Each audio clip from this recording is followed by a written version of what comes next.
Jaya Radha Madhava Kunda Bihari. Thank you. Jaya Radha Madhava Kunda Bihari.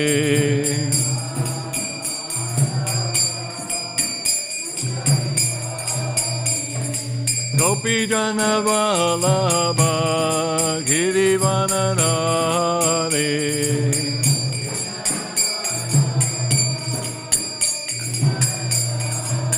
Jaya Gopi Jana Vallabha Girivanadari.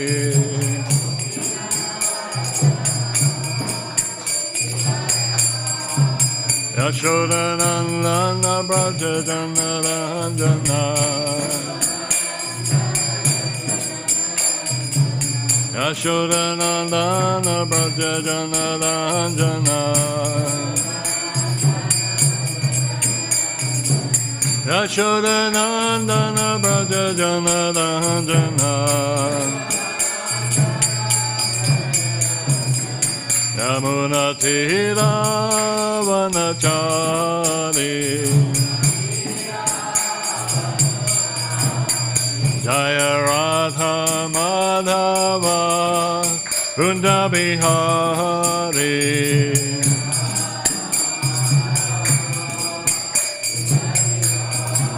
Jaya Radha Madhava Kunda Bihari.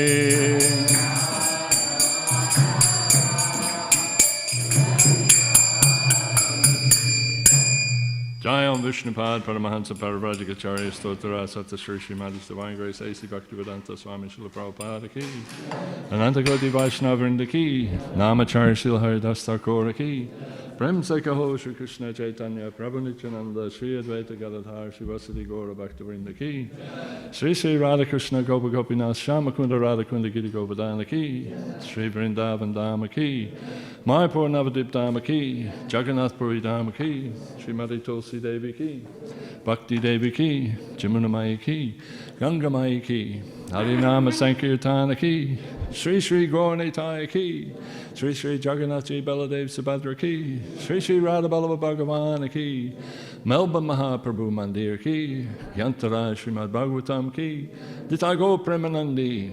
All glories to the assembled devotees. All glories to the assembled devotees. All glories to the assembled devotees. All glories to Shri Shri Guru and Gauranga.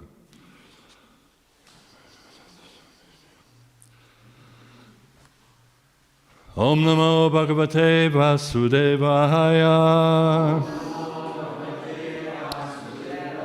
Om Namo Bhagavate Vasudevaya.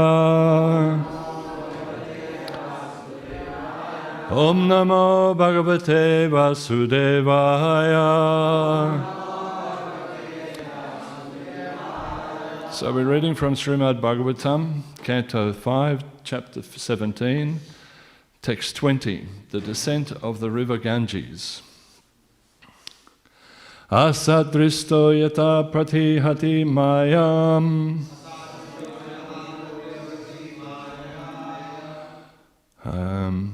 Asadristo yata pati mayam. Shibeda madhavasta tamra lochana. Nanagavadyo raharistriya.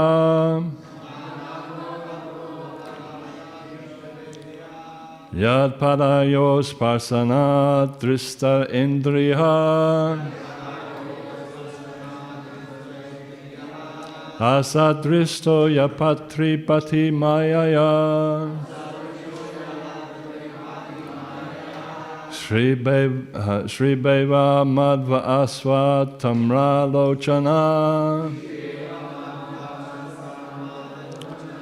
Nanagavadyo Rana Riseriya. Yad Padayos Parasana Drista Sendriya.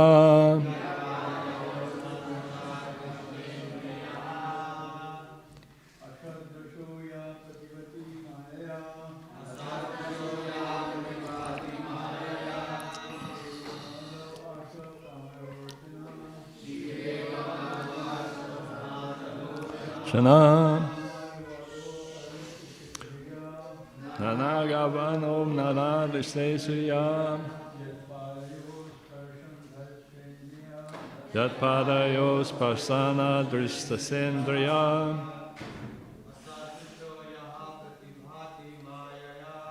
Asadristoya Pratibhati Mayaya Vishveva Madhva Asvaya Tamaralochana Nanagavayo Rana Ishrehirya Yatpadayos Parsana Drissenendriya Asadristoya Pratibhati Mayaya Shibeva Madhvasva Tamara Lochana Nanagavadho Nanaristahirya Yatpadayos Parsana Dristendriya Asadristoya Pratibhati Mayaya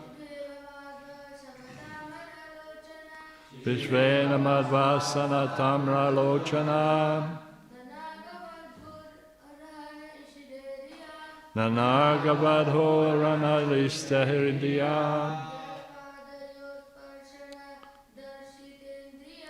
Yatpadayos Parsana Dristendriya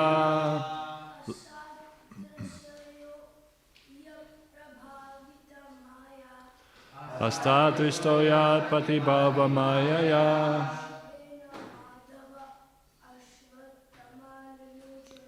Shibeva Madhvasva Tamada Lochana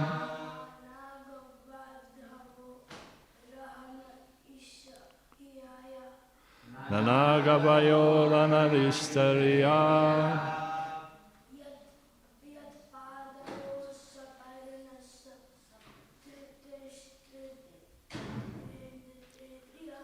Yatpadayos Parsana Drisindriya. Ladies.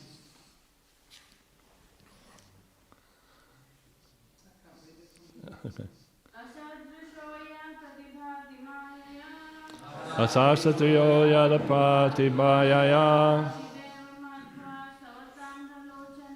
Shibeva Madhvasa Tamara Lochana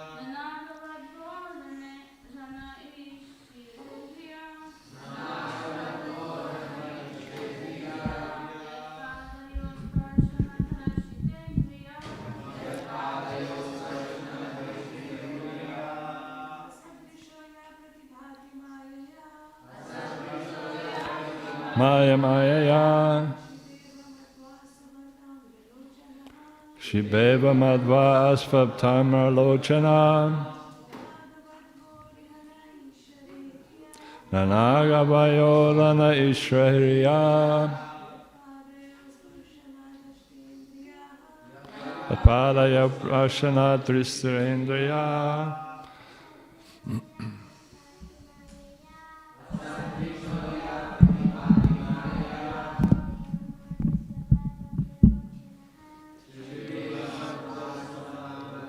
Lochana Nanagavayo Ratna Ishariya Yatpadayos Parsana Drisendriya Asatrisya for a person with polluted vision. Ya who Pratihabhi appears. Mayaya, the influence of Maya. Shibam, one who is inebriated or angry. Eva, like. Madhu, by honey. Ashava, and liquor. Tamralochana, having eyes reddish like copper. Na, not.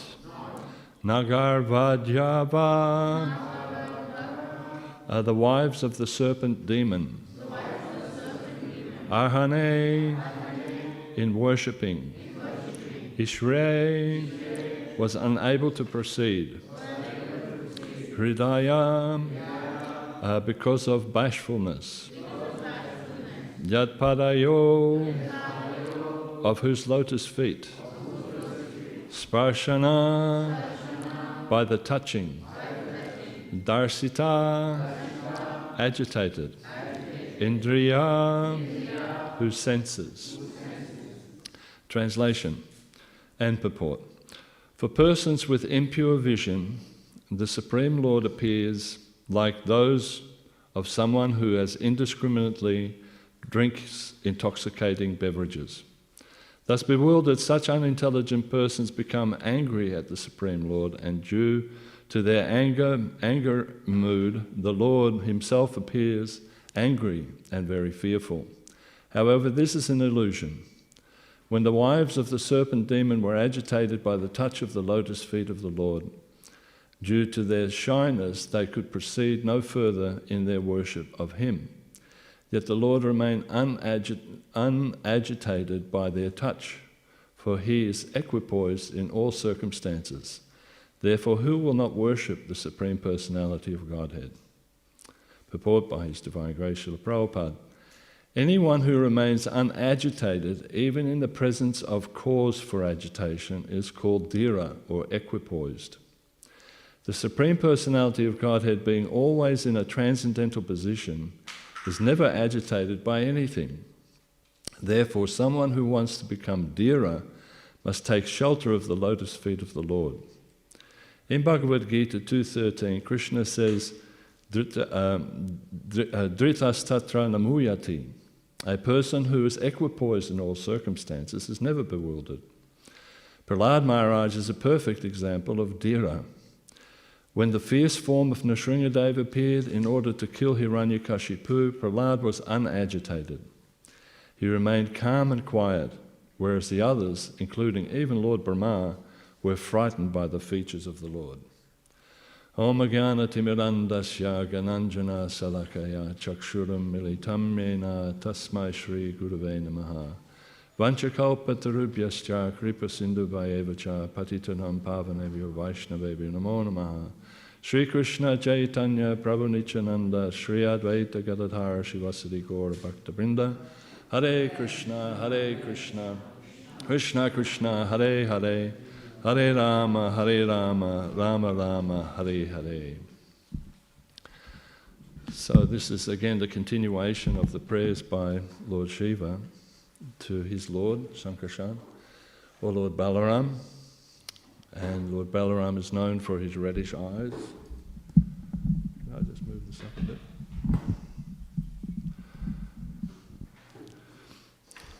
bit? So this is a really wonderful section of the Śrīmad Bhāgavatam. The Lord is never agitated. He can never be phased at all. Even though here it's pointed out that Prahlad Maharaj, when Lord Nrsimhadev confronted him, we recently had Nrsimha Chaturdashi known, where Lord Nrsimhadev is super angry and his eyes were glaring. Prahlad Maharaj was not agitated at all. And so sometimes reddish eyes it's perceived that a person is either angry or intoxicated. But the Lord's eyes are slightly reddish around the edges. And if you're a painter, if you're an artist and you're painting Lord Krishna, you paint, or even if you're painting the deities of the Lord, there's a little bit of reddish on each side of their eyes. And their eyes are like lotus petals. Everybody seen a lotus? Lotus is very beautiful. You know, and their leaves are like a beautiful shape. But the shape is enhanced by the little touch of red on the corners. If it was just pink, it would not be as stunning. When you look at that lotus, when it opens up, it has that beautiful... So it enhances its beauty. It's a wonderful feature to meditate on, actually, when you meditate on the Lord like that. So generally, as I said, the red eyes means that you're either angry or intoxicated.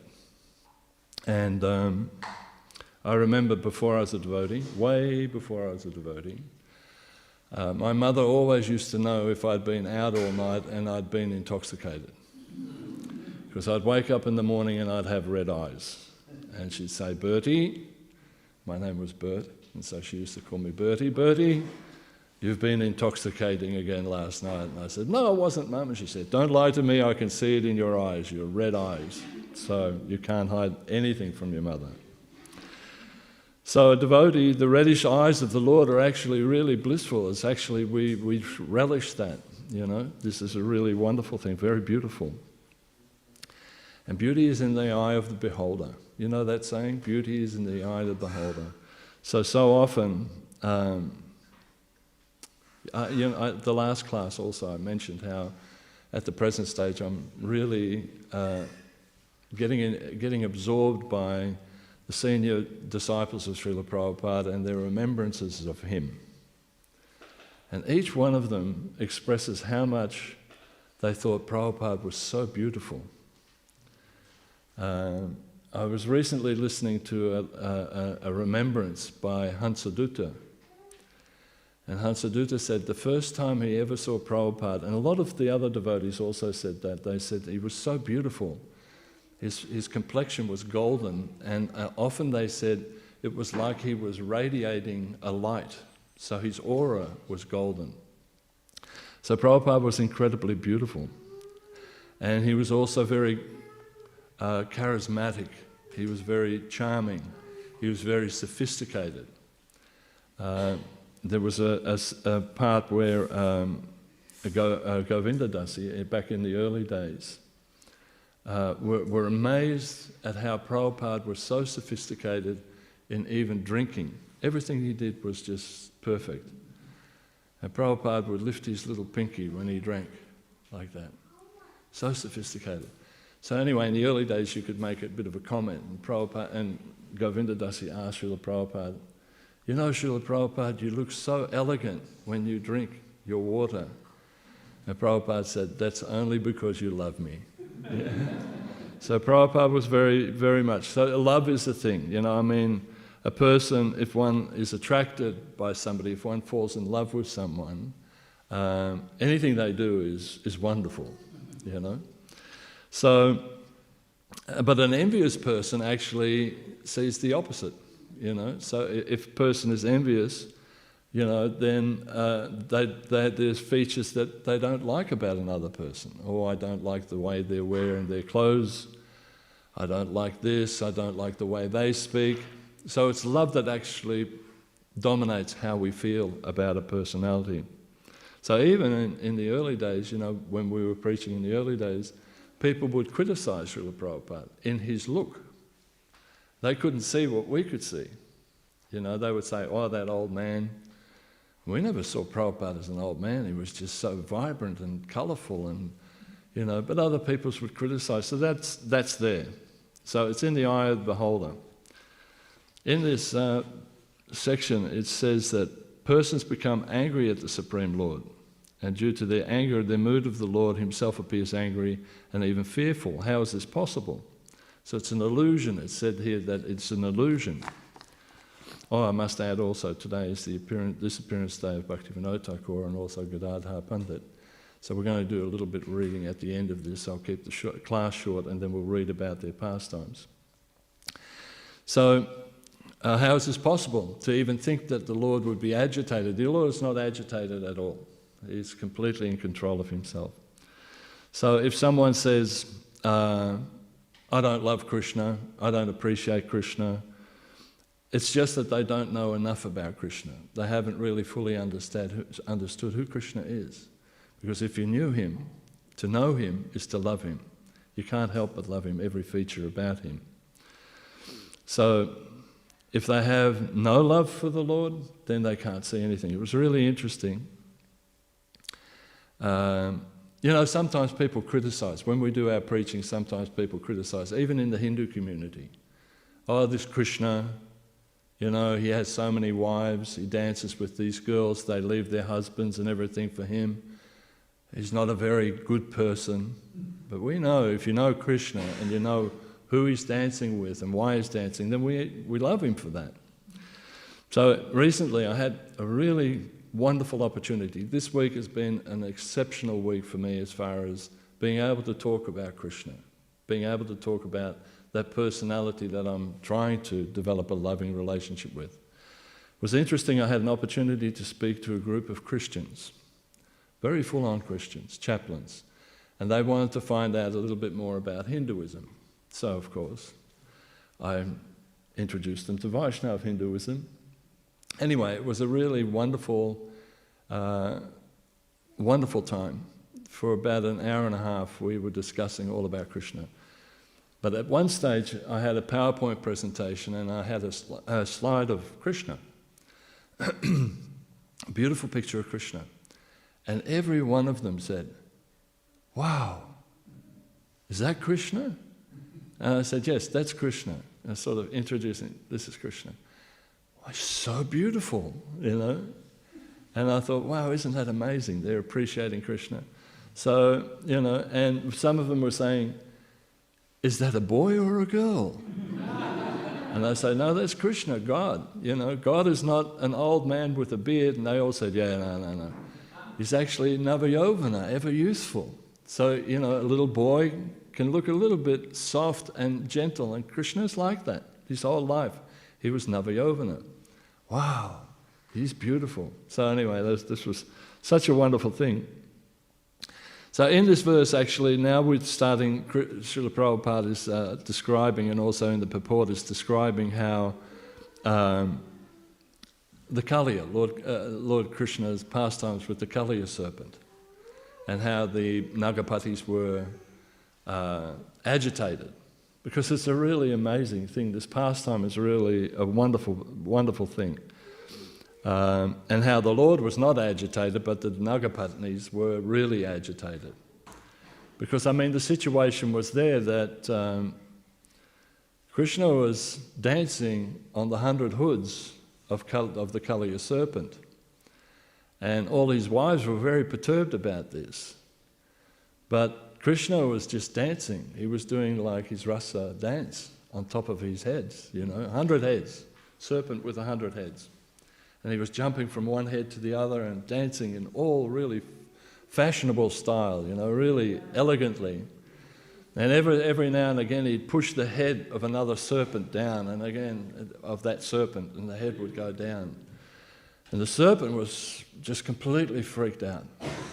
It was an interesting section, my spiritual master in the 10th canto, when something happens where Krishna is beating the hell out of somebody, we have a saying, he's beating the out of them. So literally Krishna was beating the pollution out of this demon, right? Beating the pollution out of him. He was vomiting, there was fire coming out of his mouth, he was agitated, you know, and he was dying. All the while, Krishna's just dancing on this serpent's head, this little boy dancing in a really beautiful way. So anyway, the Nagapatnis were so upset. They were, you know, "Oh my gosh, my husband's being killed."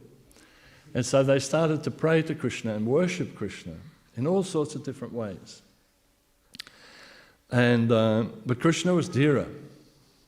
He was steadfast, you know, but they were completely agitated. So the Nagapatnis were dismayed to see their husband so tortured, because Krishna kept on dancing, because he really enjoyed jumping on the different heads all over the place.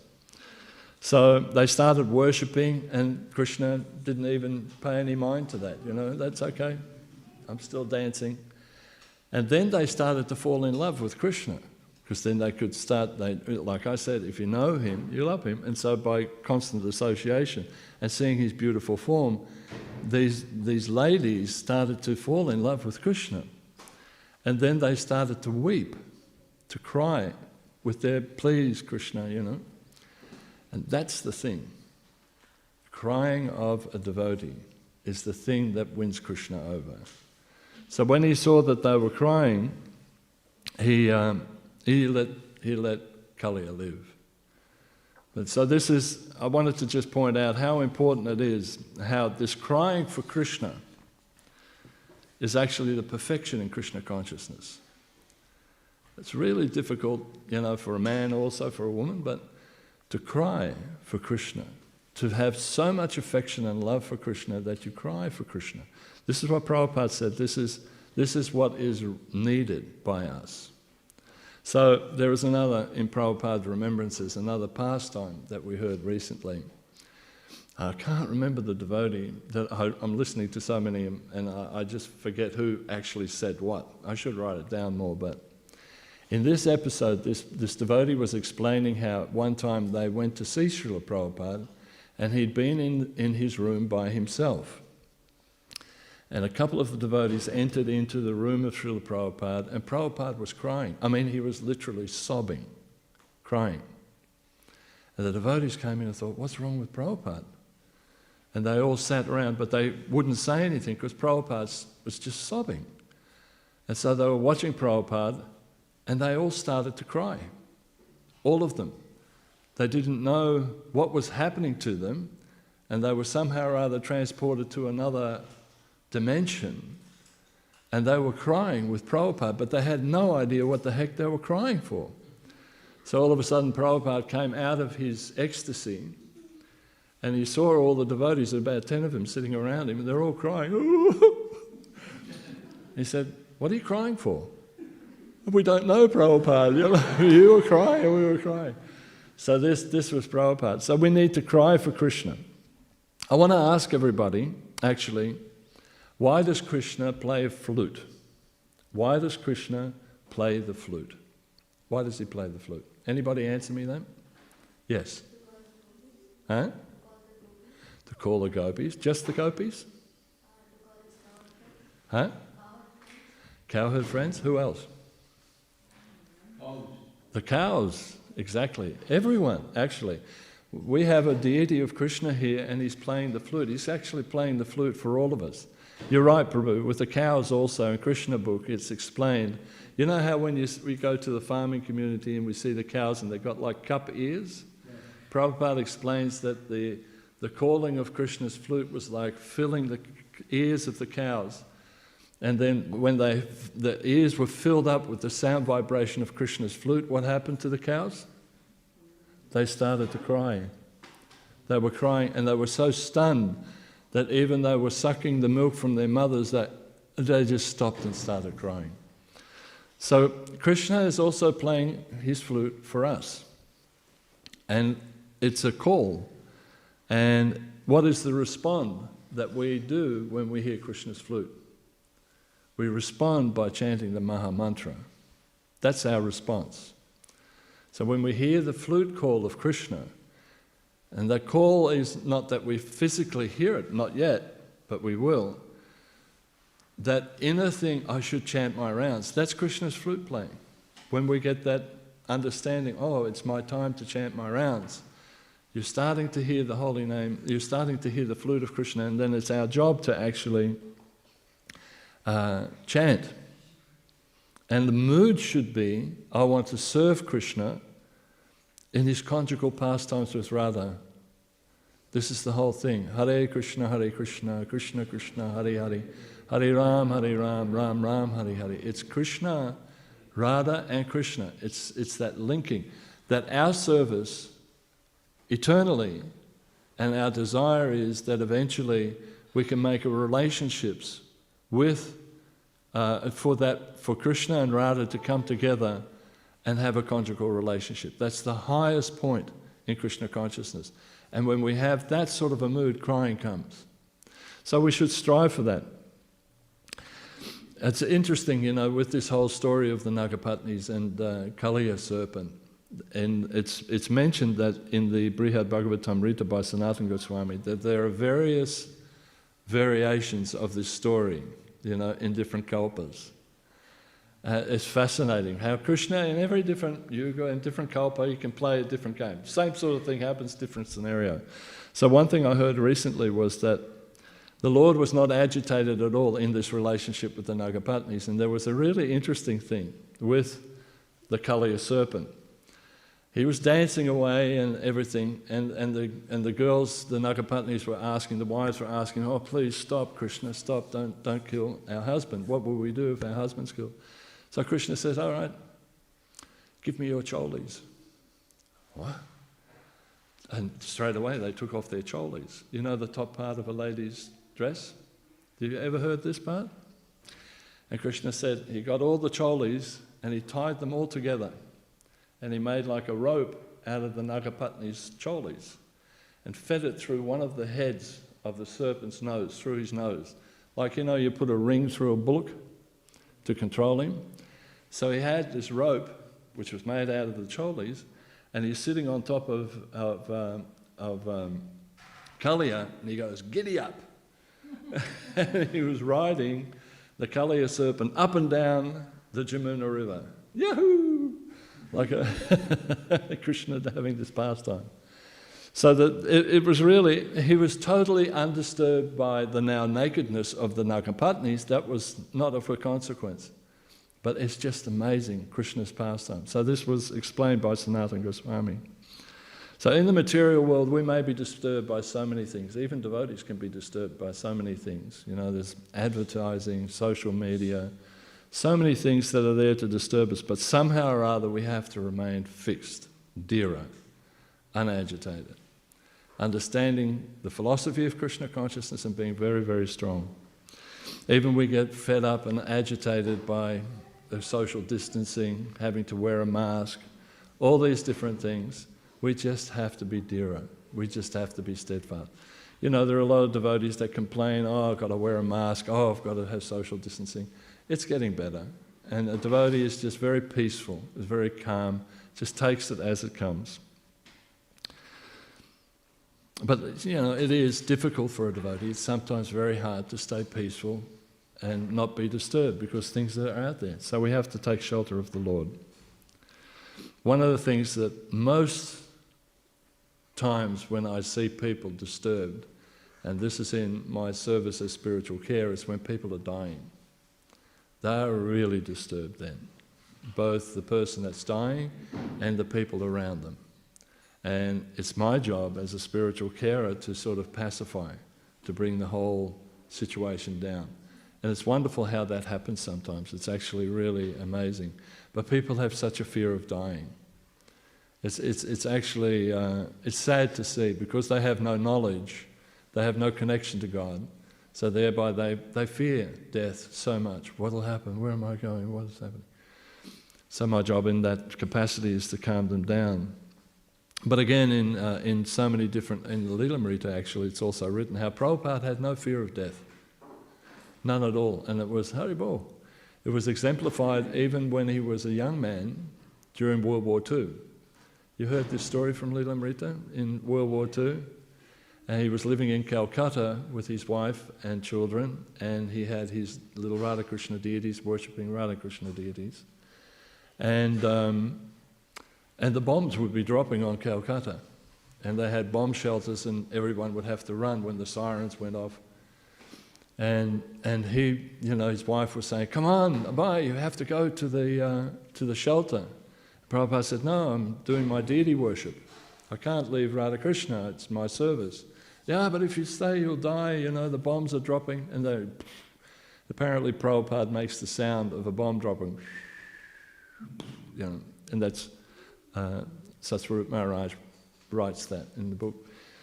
And Prabhupada said, if the bombs are dropping, then I see the bomb as Krishna. And Krishna is coming to take me back. So, you know, so he even saw Krishna as death. And he welcomed him. He had no fear of death whatsoever. So Prabhupada was definitely Abhay, totally not disturbed and completely dhira. So I want to bring up a point that was interesting the other day.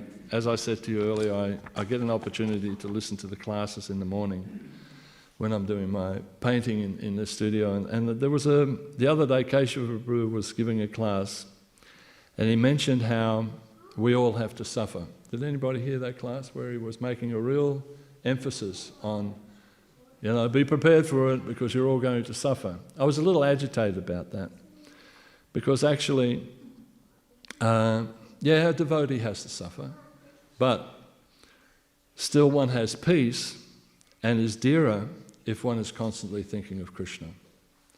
And any suffering that you may have mitigates, becomes completely secondary to that suffering. And we can actually have that peace by doing diligent chanting, by reading, by deity worship. But the most important thing, and Prabhupada emphasizes this time and time and time again, the best way to think of Krishna is to preach. Bring this knowledge to someone else. Bring this knowledge to someone else. You know, a person may be very, very expert in chanting, and I know that it's a thing at the moment within Melbourne Mandir that some devotees are striving very hard to chant a lot of rounds. It's really good. Some people are saying, oh, I'm chanting 64 rounds, or I'm chanting 108 rounds, and that's good, but preaching is better. Chant your 16 rounds and find a way in which you can preach, in which you can actually bring someone to Krishna consciousness. That actually mitigates any of the suffering that you may have. We've all had that experience. When we teach someone about Krishna consciousness, whether it's our family members, whether it's friends of ours, or whether it's total strangers, we actually become completely transcendental from our bodily connection. And this is a miracle when that happens. Just like the other day when I was saying about the Christian, when I was preaching to the Christians. Now everybody knows, okay, I've got arthritis in my knees and my hips, and it's difficult for me to stand for a long period of time. And I thought, oh yeah, okay. But then I'm preaching.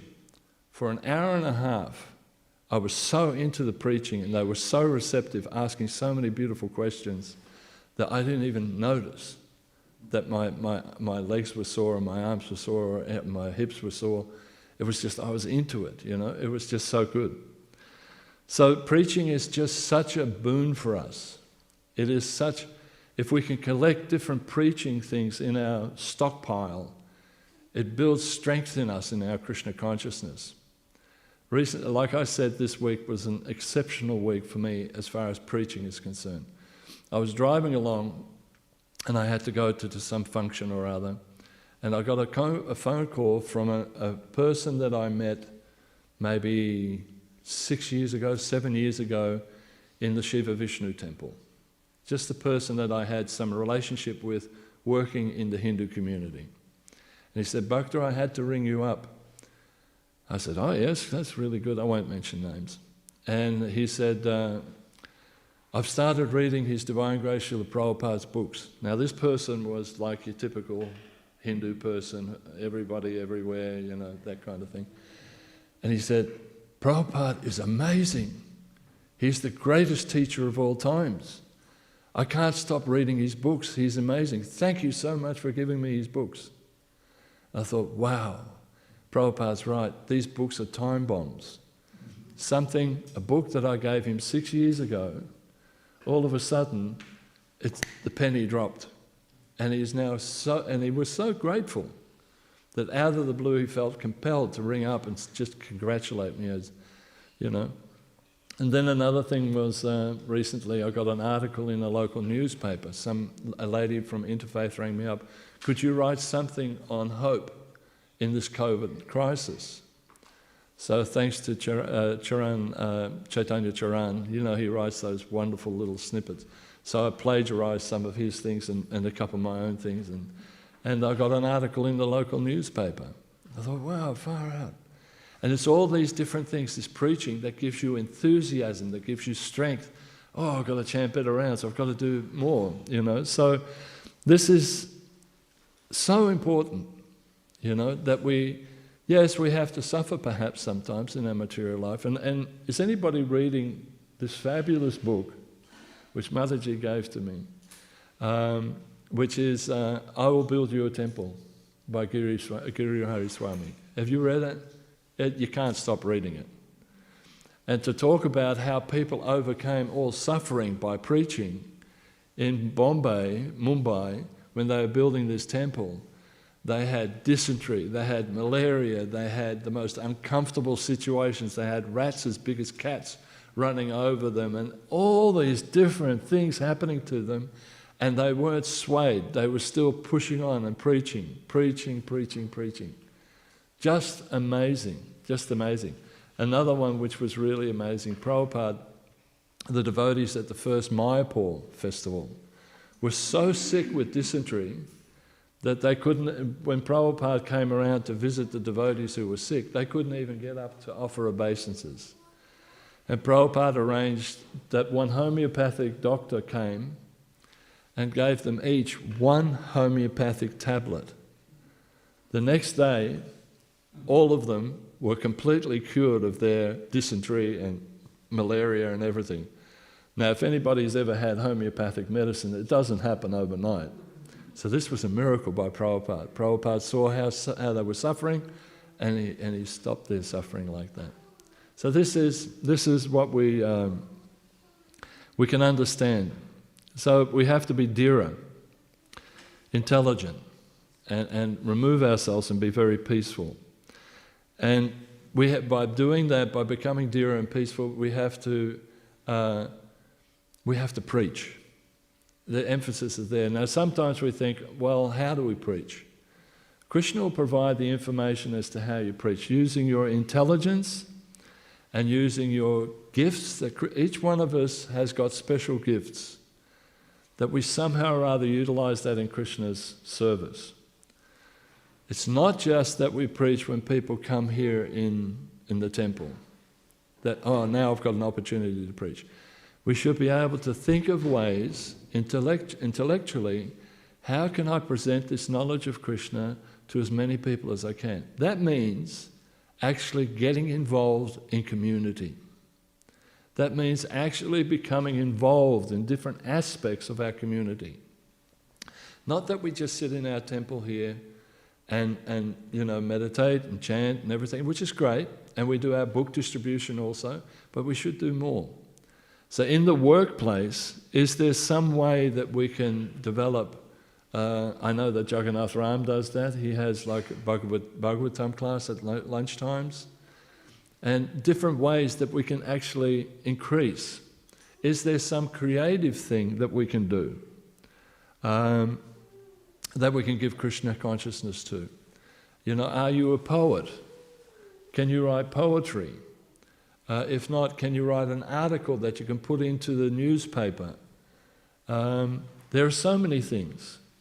Are you good at flower arrangements? Join a flower arranging group or something. And if you're in a flower arranging group, they'll say, well, who are you making this flower arrangement for? Is it for your husband? Is it for your daughter? No, this is for Krishna. And have an opportunity to preach. In so many different ways we can do that. Become expert in how to present Krishna consciousness. Which segues us into this next section of the class, is that a person that was dhira, totally undisturbed and peaceful in their preaching endeavours, was Bhaktivedanta Thakur. His Divine Grace Bhaktivedanta Thakur. He was expert in his work life. Expert. And this is the thing, if you're working somewhere, be expert in whatever you do, because you're a devotee of Krishna. So he was an expert magistrate, just one of the best magistrates in India. He was expert in writing, wrote so many books, had the time to do that. He was expert in his dealing with, in devotional life. His sadhana was expert. So in every way we should strive for perfection. And preaching is the need for that. So his disappearance is today, and we're doing a half-day fast. And it's also Gadadhar Pandit's disappearance day as well. So I'd like to read a little bit to finish up the class here on their pastimes on this day. So the disappearance day of Srila Bhaktivedanta Thakur. All glories to the Sapta Goswami, the seventh Goswami. He's the seventh Goswami. Srila Bhaktivedanta Thakur, who reinstated the powerful surge of pure devotion which had slackened after the disappearance of Vishwanath Chakravarti Thakur and his followers. Although materially highly educated and holding respectable government posts, he would always engage all his time when he was not serving in his post, in chanting the holy names of Krishna, studying the Shastras, writing books, which are invaluable gems for all the Gaudiya Vaishnavas. Bhaktivedanta Thakur, who is in his spiritual form, is a maidservant of Srimati Radharani, named Kamala Manjari, authored about 100 books in various languages, being a master of numerous languages such as Bengali, Hindi, Sanskrit, English, Urdu and others, which are full of rasa tattva and explain, elaborate, complement, simplify and propagate the teachings of Lord Chaitanya Mahaprabhu and his followers. So this was such an amazing personality. He had these qualities. He was utilizing the intelligence that Krishna had given him. So we have to sometimes sit back and say, what has Krishna given me? What can I do? And I notice some of the devotees, some of the brahmacharis are also now doing these video clips on YouTube and social media and stuff, which are fantastic, so powerful. You know, from your hometown, whether you're in India or whether it's Germany or wherever, you could do these little film clips and people are watching, and if you can make somebody learn about Krishna, it's so wonderful. So, his unparalleled pure genius works such as Harinam Chintamani, Krishna Samhita, Jayadharma, Jayavadharma, Sri Chaitanya Shikshamrita, Bhajan Rasaha, Śrīmad Navadvip Mahatmyam, Prema Pradeep and a few other titles, which written by the most merciful personality, and the appearance of whose causeless mercy upon the fallen conditioned soul is the sole reason for our good fortune in Krishna consciousness movement. So he's the father, you know, he's the grandfather of ISKCON. And being a Grihastha, he's my hero. So, it was he who, through his prayers, brought Srila Bhaktisiddhanta Saraswati Thakur Maharaj to this world, who in turn instructed and inspired Srila A.C. Bhaktivedanta Swami Srila Prabhupada to preach in the Western world and bring innumerable illusioned living entities to the shelter of the lotus feet of Sri Chaitanya Mahaprabhu. Not only this, rather he also made a prediction of the appearance of a special personality who would preach Krishna consciousness in the Western world, and he also predicted that in the near future, foreign nations from all over the world will join the Bengali Vaishnavas in Sridham Mayapur and sing the glories of Mahaprabhu together. And sure enough, with his mercy, these predictions were fulfilled by Srila Prabhupada. His mercy upon Srila Prabhupada and the entire Krishna consciousness is such that in the year 1896, the very year that Abhay Charan Day took birth, Srila Thakur Bhaktivinoda sent small booklets to some libraries in the West, also to Canberra in Australia, with a lengthy English introduction, Chaitanya Mahaprabhu, his life and precepts, and thus planted the seed of preaching in the West, which was later on nourished and brought to success by Srila Prabhupada.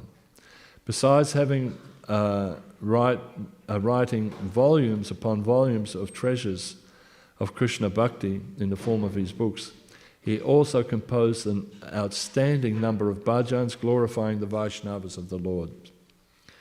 In this age of Kali, prayers are considered to be the most powerful, but alas, we lack even the ability to pray properly, and therefore Bhaktivedanta Thakur has given us so many different storehouses of prayerful bhajans. Because when you read the translations of his bhajans, they're just amazing. Describing every aspect of bhakti, from prayers to the lotus feet of the Vaishnavas, glorification of Lord Chaitanya Mahaprabhu, Gaur Gadadhar, Nityananda Prabhu, Radha Krishna, to bhajans based on the Shikshamrita, the Shishastakam, and explaining various other shlokas and tattvas described in the Shastras. His contribution to the Vaishnava community, although unfathomable, includes another great benediction in the form of the excavation of the holy appearance place of Mahaprabhu, which was confirmed by Srila Jagannath Das Babaji Maharaj, who was a renowned and respected Vaishnava of the time, and the Shiksha Guru of Bhaktivedanta Thakur, who, although having taken initiation from Vipin Bihari Goswami, was very close to Jagannath Das Babaji Maharaj, the great personality whose mercy is of utmost importance for advancement in spiritual life. So this is the day, on this day we pray to his lotus feet to be blessed with Krishna Bhakti. So if we can maintain that, we're doing this austerity of fasting this morning, but if we can also maintain that consciousness of, please, my dear Bhaktivedanta Thakur, could you please inspire me to work out ways in which I can preach? Can I be just a fraction of what you were? Be expert in my working life, that people are impressed by how well you're doing your work, and when they see that you're doing your work out of no self-aggrandizement, that you're doing it as a service to Krishna, understanding who the real boss is of your life, doing your work life expertly, using your creative abilities and any other abilities that you may have to be an outstanding devotee and encourage people in the preaching, and also develop your own devotional sadhana regularly, diligently. Pray like that to Bhaktivedanta Thakur. And it's on days like this, the disappearance days and appearance days, that their energy is there for us to take. So we should make the most of these days when they come up on the calendar. And now briefly, just a little bit on Gadadhar Pandit's disappearance day, which it also is today. Today is the holy disappearance day of Gadadhar Pandit, who is none other than Srimati Radharani, appearing in this material world to bless the household of Madhava Mishra and Ratnavati Devi, and assist Sri Chaitanya Mahaprabhu in fulfilling the innermost heart desire to taste the mood of Radharani and her love for Shyamasundara. In their early childhood days, both Gadadhar Pandit and Nimai Pandit were very close, intimate friends, going to each other's house and playing and studying in the same school. However, unlike Mahaprabhu, who was a very naughty boy and proud young scholar, always eager to debate and defeat others in grammar, Gadadhar Pandit was from the very beginning a very sober, dhira, and renounced personality, and due to that he would try to keep some distance from Nimai, as not to be challenged by him with his various questions on grammar and so on and so forth. So growing up in Navadvip, Gadadhar Pandit, always being absorbed in devotion of the lotus feet of Krishna, and being very dear to Mukunda Datta, would often go with him to hear about the exalted Vaishnavas who would be visiting Navadvip. Once the great devotee Pundarik Vijayanidhi came there, and both of them went to visit him. When Gadadhar Pandit saw Pundarik Vijayanidhi, his heart filled with doubt about Pundarik Vijayanidhi's exalted position. You know that pastime, it's really amazing. Because of the external appearance that he had of being a person fully engrossed in the senses. And he was seated on a kingly couch, chewing pan, while being fanned by his servants. Understanding Gadadhar's heart, Mukunda Datta, with the intention of bringing forth the true identity of Pundarik Vijayanidhi, recited a sloka from the Bhagavatam that described Krishna's causeless mercy that he showed on Putana by giving her the position of a mother, even though she had come with the intention to kill him. Despite the fact that she had smeared her breast with poison, just due to her having performed the service of feeding Krishna her milk, being extremely merciful, Krishna blessed her with the position of mother. As soon as Pundarik Vijayanidhi heard this shloka, he immediately lost all composure and wept torrents of tears. Here's that point again. If we love Krishna, we have to cry for Krishna, not falsely. So when he heard it, he genuinely had tears of affection for Krishna, and displayed various ecstatic symptoms, such as his hair standing on end and rolling on the ground. Seeing this and realizing his mistake in having doubted the excellence of Pundarik Vijayanidhi's devotion, Gadadhar Pandit felt remorseful, and in order to rectify himself, he took shelter of Pundarik Vijayanidhi and accepted him as his spiritual master. After some time, when Mahaprabhu returned from Gaya and had started exhibiting his love for Madhav, he was once crying pitifully while calling out his pranath, Vrajanandana Vanamali. Seeing Gadadhar coming near, he asked, "Where is Krishna?" To which Gadadhar, after deliberating upon how to best answer the question, said that Krishna was in your heart. Krishna is in the heart, Gadadhar Pandit said. Hearing this, Mahaprabhu, without a moment delay, started tearing at his chest and crying and saying that he wanted to open his heart so that he could see the Lord.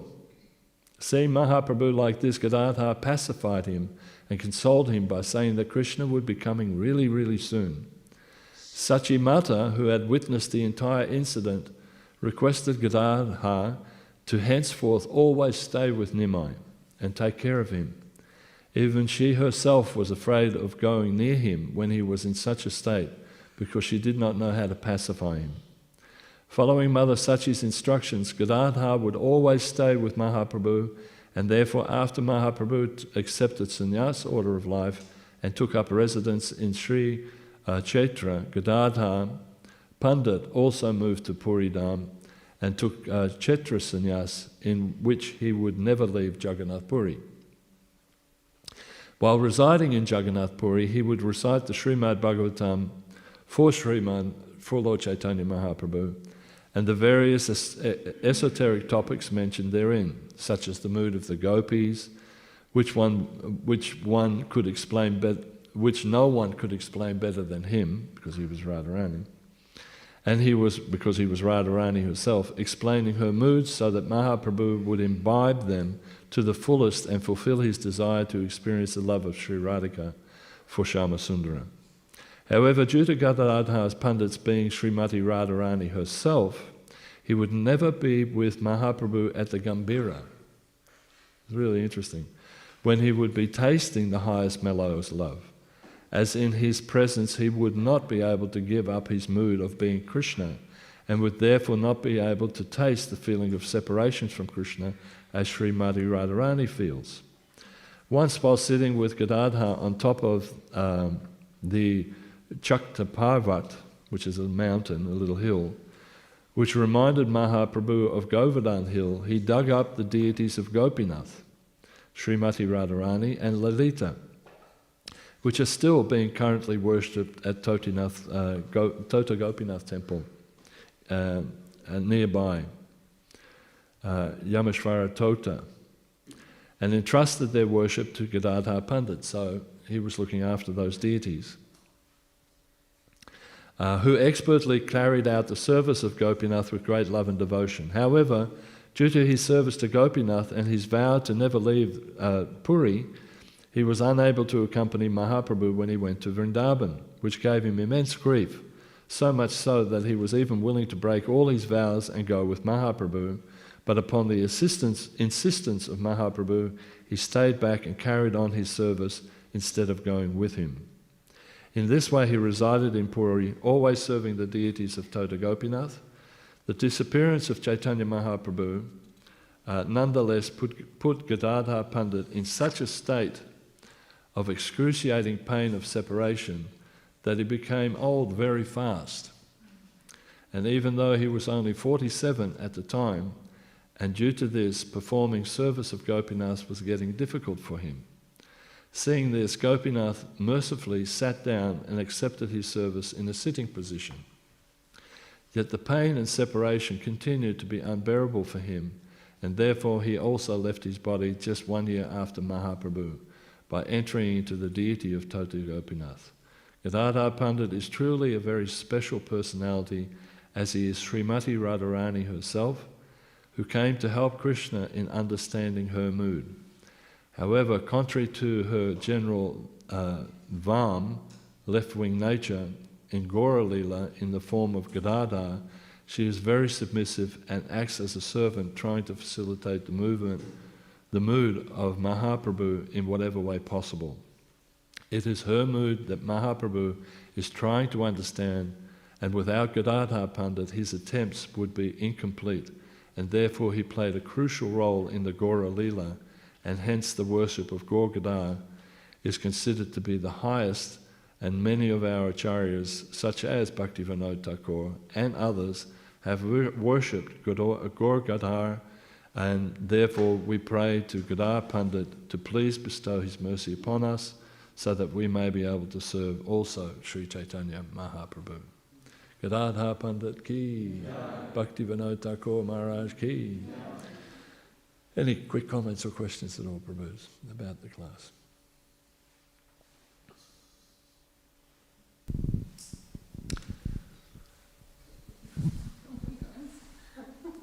Yeah, I knew you would have a question.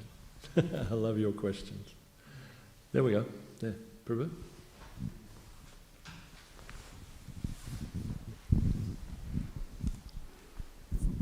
Thank you, Prabhu, for the nice class. You were mentioning how Kaliya's wives prayed to Krishna to free Kaliya, but on the other hand, we see how Kunti Maharani, she always just prayed to Krishna for detachment from her family members. So what should be our mood when we pray to Lord Krishna? Should it be detachment, protection, or attachment? Well, we have to understand actually where we are situated. We're not Kunti Devi at all, right? Not yet. Not anywhere near that. So we simply pray for Krishna's protection. We understand that there will be calamities coming, but we don't pray for any calamities to come. Generally, we don't. We pray that we can handle old age, disease, birth, death, all that kind of stuff. And Krishna mitigates a lot of our suffering by just being good devotees, and having an attitude of preaching will help us in that way. But yeah, it's inevitable, but it's not a big thing. For a devotee, he doesn't care about that. In a sense, Kunti Devi was praying, please let these calamities keep happening to me, because she knew that those calamities made her even stronger, you know. So just like the devotees in Mumbai and Bombay, you know, they wouldn't have relished the pastimes with Prabhupada and setting up that temple if they weren't afflicted. It added an extra dimension to their ecstasy. So in the same way, you know, like, and on a very basic sort of thing, when I was giving the class to these people and I didn't feel the pain in my legs, after the thing was over, again the pain came back, you know, and I'm hobbling out of there. But I was so pleased that it again gave me so much faith in Krishna, you know. So that experience was like, okay, I don't mind having that pain if I can have that experience again of that preaching interaction. So we don't pray for suffering necessarily. We know that suffering is going to come, but we also know that it's going to be mitigated and transcendentally transformed when we preach. Is that okay? And thank you very much for your questions every day. I really appreciate it. Yes, Prabhu, is anybody else for a question? Yes, Prabhu? Can you pass the microphone, please, Prabhu? I have to stress again, it's so important that we pass the microphone. If we're listening at home, you know, you really want to hear the questions from the devotees, so.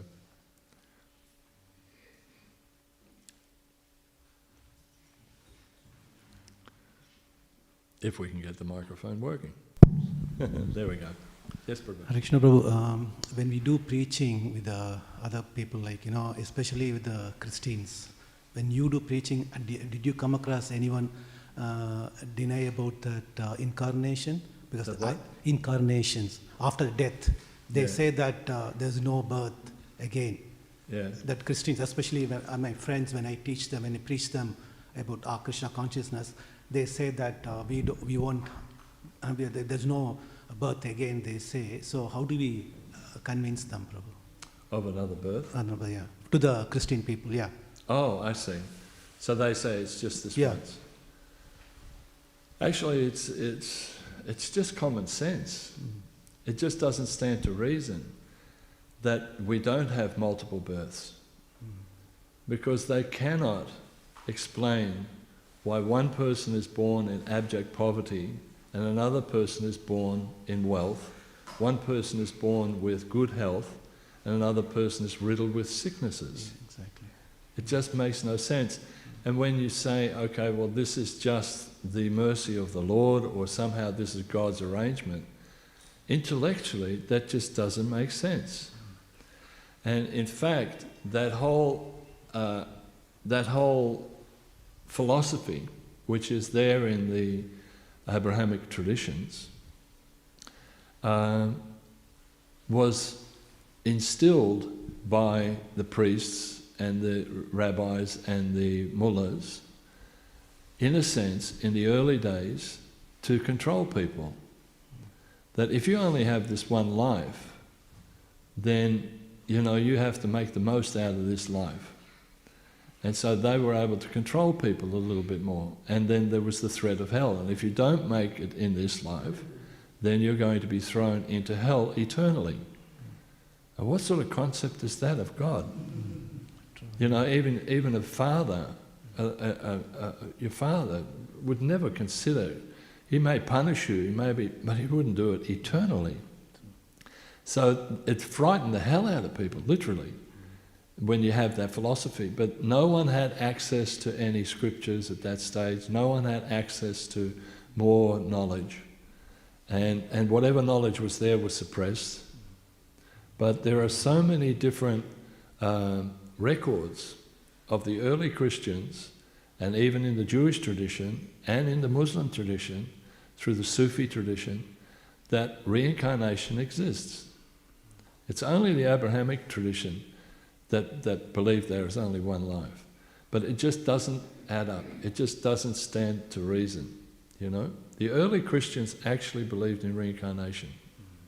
As much as they tried to eliminate it out of the Bible, there are still some sections in there that say, they say to Jesus, who do they say Jesus asked his disciples, who do they say I am?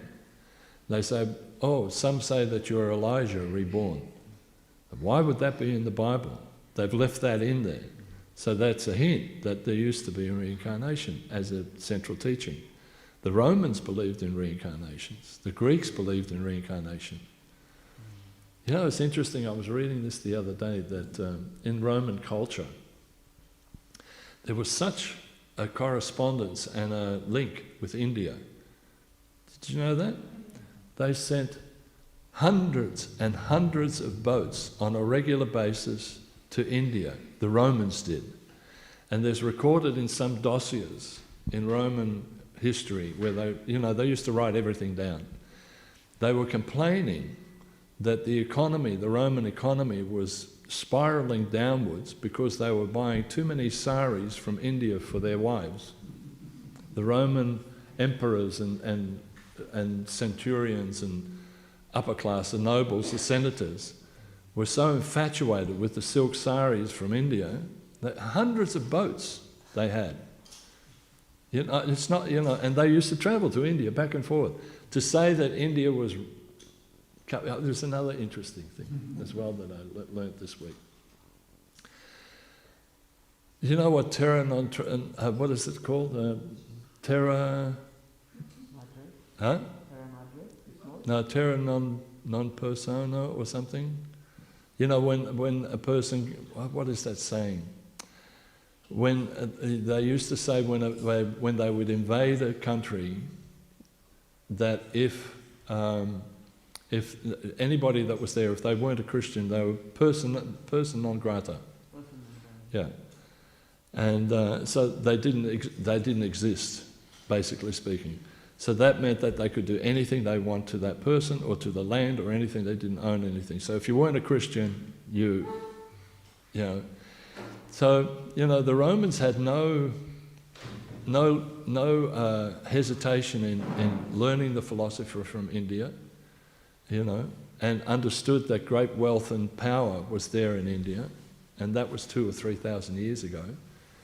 So, this point of Christians thinking that, it's only one lifetime, it was a major point for me to keep searching in my quest. And that was the other thing that was interesting with the preaching I did. Again, they asked me, when did you get converted to Hinduism?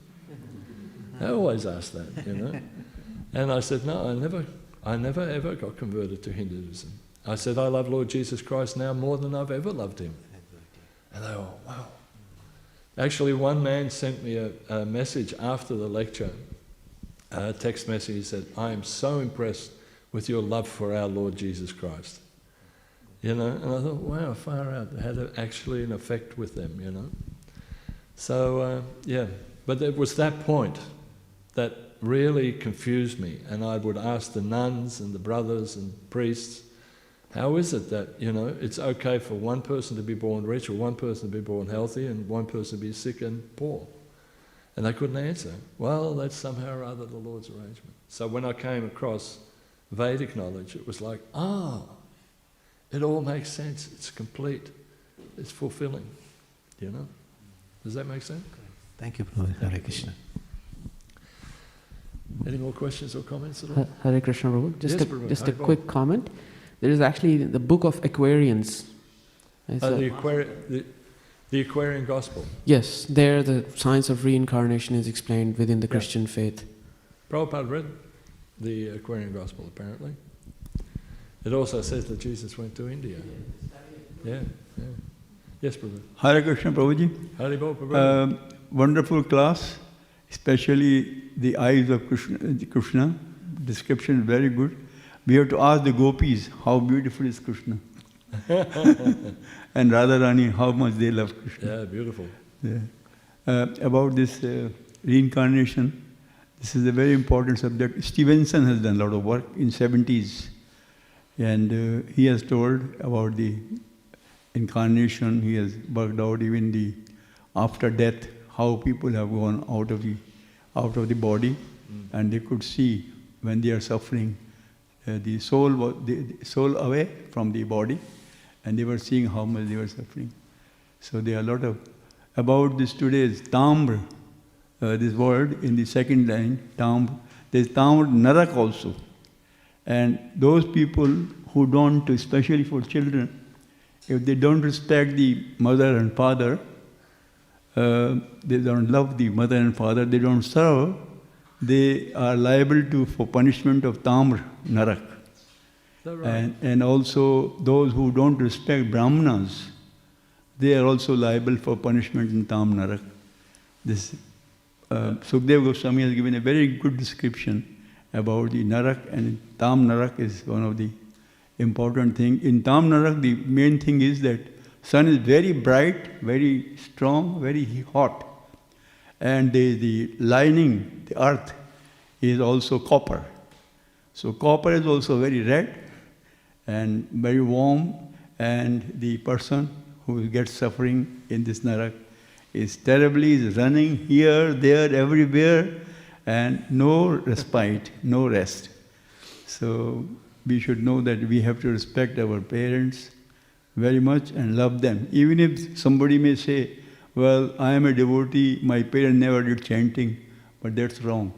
Even if the parents are not chanting, doesn't matter. We have to love our parents and respect them, and this, otherwise we can be liable for punishment in Tamnar. Thank you very much. Hare Krishna. Just be a really good devotee and avoid all the hellish punishments. Right, Prabhu, thank you very much. Have a great day today. Bhaktivedanta Ko Maharaj ki, Jai. Dada Pandit ki, Jai. Nitago Premanandi, Srila Prabhupada ki, Jai, Bhakta Prabhu ki. Premanandi.